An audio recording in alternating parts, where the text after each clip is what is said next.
ফজরের নামাজের আগে 2 রাকাত সুন্নত। এই 2 রাকাত সুন্নতের ব্যাপারে আল্লাহ নবী বলেন, রাকাতুল ফজরি আহাব্বু ইলাইয়া মিনাদ দুনিয়া ওয়া মা ফিহা। ফজরের আগের 2 রাকাত সুন্নত দুনিয়ার মধ্যে যা কিছু আছে তার সবচেয়ে আমার কাছে বেশি প্রিয় 2 রাকাত সুন্নত। দুনিয়াতে যা কিছু আছে ফজরের 2 রাকাত সুন্নত এর চাইতে আমার কাছে বেশি প্রিয়। মন দিয়ে শুনেন, ফজরের 2 রাকাত সুন্নত যদি পারেন ঘরে পড়বেন, 20 মিনিট বাকি আছে, ঘরে পড়বেন। যখন ঘরে পড়বেন, প্রথম রাকাতে কুল ইয়া আইয়ুহাল কাফিরুন পড়বেন, দ্বিতীয় রাকাতে কুল হু আল্লাহ পড়বেন। বলেন আপনারা, ওলামারা ছাড়া অন্যরা বলেন, ফজরের সুন্নতের প্রথম রাকাতে কোন সূরা?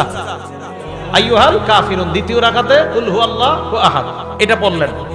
আর যদি পারেন মাঝে মাঝে, যদি পারেন, আলেমদের তো মুখস্থ আছে, আপনারা যারা সাধারণ আছেন যদি পারেন মাঝে মাঝে প্রথম রাকাতে সূরা বাকারার 136 নাম্বার ছোট্ট একটা আয়াত মুখস্থ করে নেবেন।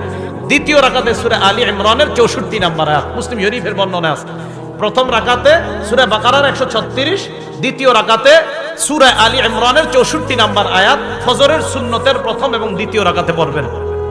আর বেশিরভাগ সময় প্রথম রাকাতে কুল ইয়া আইয়ুহাল কাফিরুন, দ্বিতীয় রাকাতে কুল হু আল্লাহ। নবীজি মসজিদে আসার পর দেখে এক ব্যক্তি সুন্নত পড়তেছে, তো ওই ব্যক্তির কেরাতের আওয়াজ হালকা নবীজির কানে আসছে। নবীজি শুনতে পাইল ওই ব্যক্তি প্রথম রাকাতে পড়তেছে কুল ইয়া আইয়ুহাল কাফিরুন। আল্লাহ নবী বললেন, হাদা আব্দুন আরাফা রাব্বা। আল্লাহ নবী যখন শুনলেন এই ব্যক্তি ফজরের সুন্নতের প্রথম রাকাতে কুল ইয়া আইয়ুহাল কাফিরুন পড়লেন, নবীজি বললেন, এই ব্যক্তি এমন এক বান্দা যেই ব্যক্তি তার রবকে চিনতে পেরেছে, যেই ব্যক্তি তার রবকে চিনেছে। তো নবীজি দাঁড়ায় রয়েছে। এবার ওই লোকটা দ্বিতীয় রাকাতে বললেন কুল হু আল্লাহু আহাদ। আল্লাহ নবী বললেন, হাদা আব্দুল আমানা বিরব্বি। এই ব্যক্তি তার রবের উপর পরিপূর্ণ ঈমান আনছে। তাহলে প্রথম রাকাতে কুল ইয়া আইয়ুহাল কাফিরুন, দ্বিতীয় রাকাতে কুল হু আল্লাহু আহাদ। এবার ফজরের সুন্নত পড়লেন, পড়ার পর আপনি বাসায় বসে আছেন, তাকায় দেখেন ঘড়ির মধ্যে এখনো 15 মিনিট বাকি। তখন আপনি কি করবেন? আরবিটা প্রথম বলি, ওলামায়ে কেরাম তো আরবি মনে রাখতে পারবে, আপনারা পরে বাংলাটা বলতেছে। নবীজি বলতেন, ফাতুল বারীতে আসছে, আল্লাহুম্মা রাব্বা জিবরাইলা ওয়া রাব্বা মিকাইলা ওয়া রাব্বা মুহাম্মাদিন সাল্লাল্লাহু আলাইহি ওয়াসাল্লাম আউযু বিকা মিনান নারি সালাসা মাররাত। নবীজি আল্লাহর দরবারে দোয়া করতেন, হে জিবরাইলের রব, হে মিকাইলের রব, হে মুহাম্মদ সাল্লাল্লাহু আলাইহি ওয়াসাল্লামের রব, আমি আপনার কাছে জাহান্নাম থেকে পানাহ চাই। নবী এই দোয়াটা 3 বার করতেন।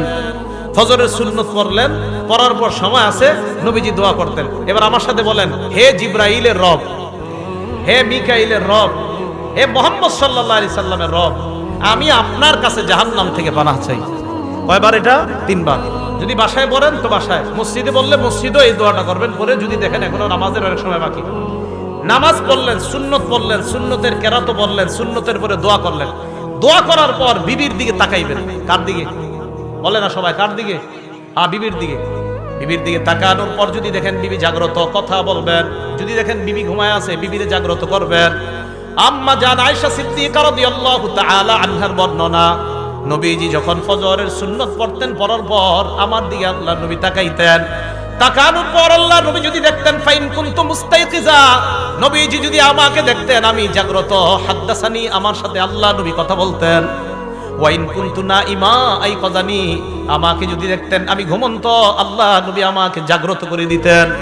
তাহলে ফজরের সুন্নত পড়ার পর বিবির সাথে এমনি 2 একটা কথা বলবেন, ধর্মীয় কথা, নবীর একটা সুন্নত আদায় করার সওয়াব পেয়ে যাবেন।